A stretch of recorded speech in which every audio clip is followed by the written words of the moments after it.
مش هخليكي تشتريها من بره تاني، هنعملها مع بعض بطريقة سهلة وبسيطة والطعم خطير. القشطة او قشطية المولد هنعملها مع بعض النهاردة. يلا بينا على الحلقة، يلا بقى عشان احنا مستعجلين. اول حاجة بنحضر صينية بندهنها دهنة من الزيت، وبعد كده بنرش فيها رشة كده حلوة محترمة من جوز الهند، وهنركنهم على جنب. هنجيب بقى 3 معالق من الجيلاتين، وهنضيف عليهم تلت كوباية من المية وهنقلبهم كويس، ورشة خفيفة كده من الفانيليا، انا بحب احط عليها فانيليا. هاتي بقى حلتك وهنضيف فيها كوباية ونص من السكر، نص كوباية من المية، نص كوباية من عسل الجلوكوز، رشة خفيفة من الملح. هنرفع الكلام ده كله على النار.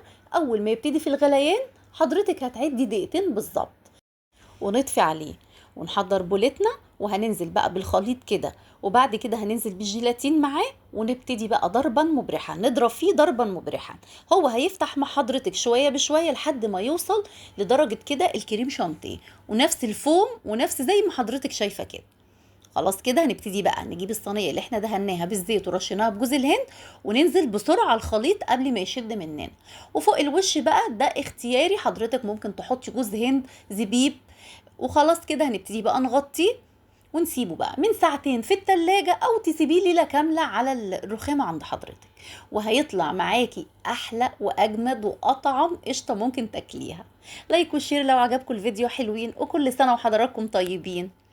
استودعكم الله الذي لا تضيع ودائعه.